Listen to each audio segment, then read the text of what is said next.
The phone call came on a Tuesday afternoon while I was reviewing quarterly reports in my cubicle.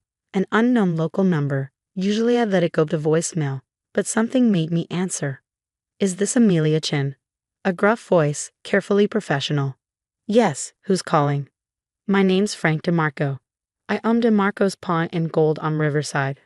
I believe I have something that belongs to you. A Rolex Submariner. My heart stopped. That's impossible. I have my father's watch right. I opened my desk drawer where I kept it during work hours. Empty.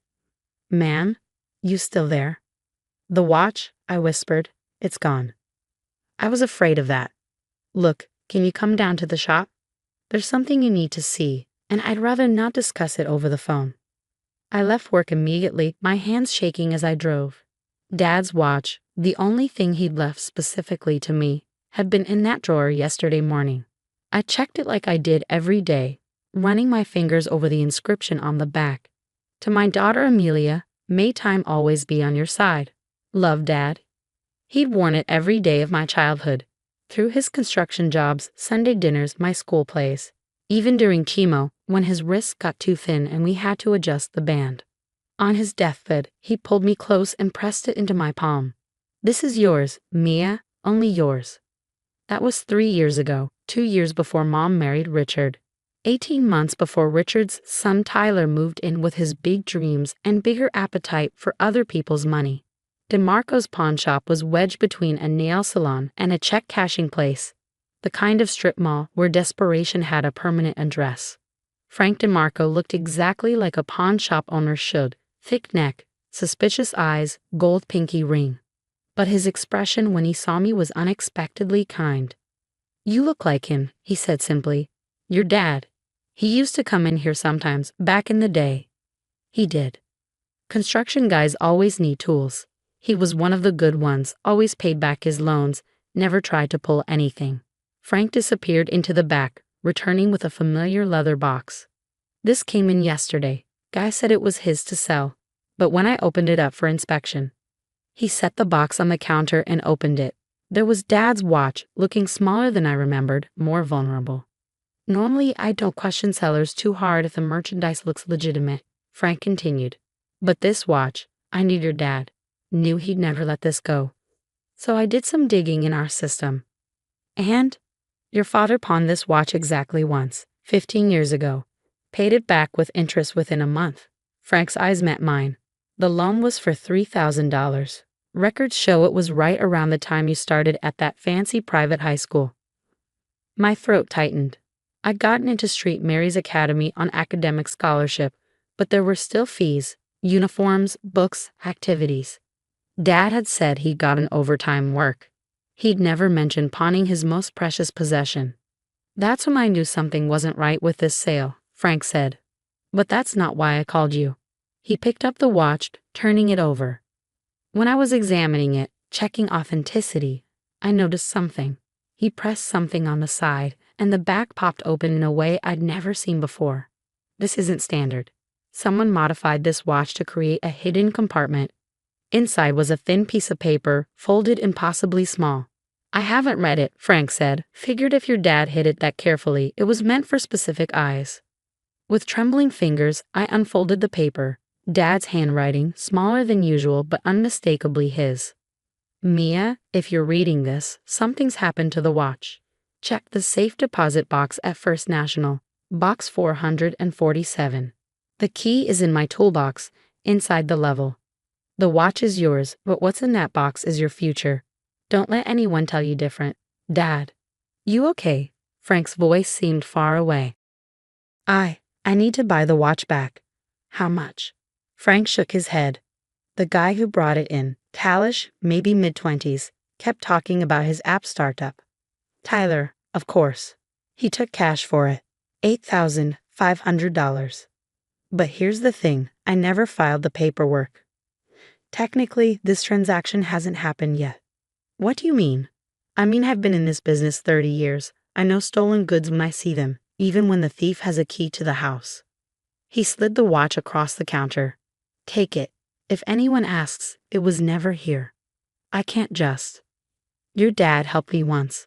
My kid needed surgery, and I was short on rent. He did a roofing job for me at cost. Let me pay him over 6 months. Frank's gruff voice went soft. Man never mentioned it again. This is me settling up. I left the pawn shop clutching the watch, my mind racing. Dad's toolbox was in the garage. Mom had wanted to throw it out, but I'd insisted on keeping it. The level he'd mentioned was his favorite, an old Stanley that he taught me to use when I was 8. But first, I had questions that needed answering. I found Mom in the kitchen with Richard, both hunched over coffee and what looked like bank statements. They looked up when I walked in, and I saw immediately, the guilt quick and unmistakable, before Mom rearranged her face into confusion. Mia? What are you doing home? I set the watch on the counter between us, looking for this. The silence stretched like taffy. Where did you? Richard started. Where did I find the watch you stole from my desk drawer? The watch you pawned for Tyler's ridiculous app idea? The watch that was the only thing my father left me? My voice was steady, calmer than I felt. Is that what you were going to ask? Now, Mia, Richard stood, using his mediator voice. Let's not be dramatic. Tyler needed capital for his business. His third business, after the food truck that never got off the ground and a cryptocurrency disaster. This one's different, Mom interjected. He has a partner, a business plan. Funded by stealing from me. It's not stealing, Richard said firmly. We're a family. Family shares resources. Like Tyler shared his trust fund with me. Oh wait, he spent that on a Mercedes and a trip to Cabo. That's different. How? How is it different? Mom stood, her face hardening. Because Tyler has potential. He's building something. You just sit on valuable things while people with vision need resources. There it was. The truth she'd been dancing around since marrying Richard. I had a steady job, a boring life, no grand ambitions. Therefore, I deserved less. Tyler had dreams, therefore he deserved everything, including things that weren't his. I want the money back, I said quietly. Every penny of the $8,500. Richard laughed. We don't have it. It's already invested in Techno Solutions. Then liquidated. You can't just. Watch me. I picked up the Rolex. This was reported stolen this morning. I have the police report number. Either I get the money back or I press charges. You wouldn't? Mom gasped. Tyler could go to jail. Tyler committed a felony. That's not my fault. After everything we've done for you, Mom's voice went shrill. We let you live here. I pay rent. Above market rate, actually. We're your family. Dad was my family. This watch was his legacy to me. And you let your husband and his son steal it like it meant nothing. I left them sputtering and went to the garage. Dad's toolbox sat under his old workbench, covered in dust but otherwise untouched. The Stanley level was in its usual spot. I'd helped him use it 100 times, checking if cabinets were straight, teaching me that close enough wasn't good enough when you were building something to last. Inside the level's bubble chamber, wrapped in plastic, was a small key. First National Bank was downtown, a building Dad had helped renovate back in the 90s. The safe deposit box required 2 keys, mine and the bank's. The manager, an older woman who remembered my father, didn't ask questions. Box 447 was larger than I'd expected. Inside were 3 things: a manila envelope, a leather journal, and another letter. I read the letter first. Mia, if you're reading this, then you found my little insurance policy. Your mother doesn't know about this box. Started it when you were born because I knew even then you were going to be special. The envelope has bonds. Bearer bonds from my father, worth about $100,000 now. Maybe more. The journal has all the details of the contracting business, client lists, contacts, outstanding invoices that were never collected. There's probably another $50,000 there if you want to pursue it. But here's what I really want you to know. I didn't leave you just a watch. I left you time. Time to choose your own path without worrying about money. Time to leave if you need to. Time to be yourself without apology. Your mother's a good woman, but she sees the world in terms of who deserves what based on who makes the most noise. You were always quiet, like me. That doesn't make you less deserving. It makes you observant, smart, careful. Use this wisely, and remember, the watch isn't just jewelry. It's a reminder that time is the only real currency we have. Don't let anyone steal yours. All my love. Dad. P.S. If that boyfriend of yours is still around, the one who borrowed money and never paid it back, dump him. You deserve better. I laughed through my tears. Even the boyfriend line. Dad had been dead on about Marcus, who I dumped 6 months after Dad passed. The bonds were there, as promised. The journal was filled with Dad's meticulous records, including several big contractors who still owed him money. One name jumped out, Richardson Construction, which owed $15,000 for a job Dad completed a month before his diagnosis. They were still in business, still prominent. They'd probably hoped the debt died with him. They were wrong. I spent that evening at a hotel, making plans. The next morning, I hired a lawyer, Diane Vasquez, who specialized in estate recovery. She looked at Dad's journal and smiled like a shark. Your father kept impeccable records. This is all actionable. The bonds are clean, and these debts, they don't just disappear because someone dies. How long to recover it all? The bonds immediately. The debts? Give me 3 months. I gave her the retainer and drove back to Mom's house. I couldn't think of it as home anymore. They were in the living room with Tyler, who was gesticulating wildly about his app. Revolutionary integration of blockchain and social media. He stopped when he saw me. Amelia, he said with his practiced charm.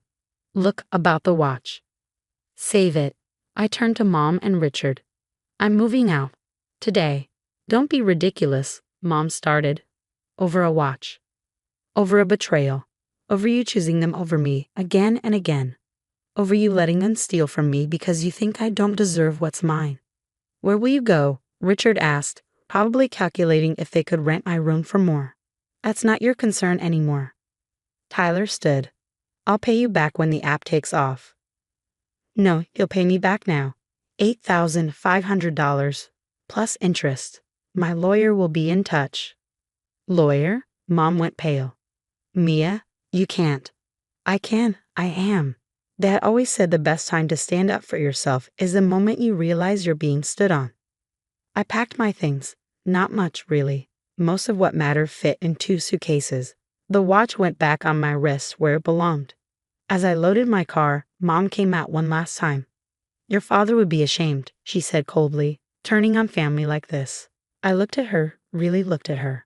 Saw the woman who'd stood by while her new family dismantled my old one, piece by piece. My father, I said clearly, left me more than you ever knew.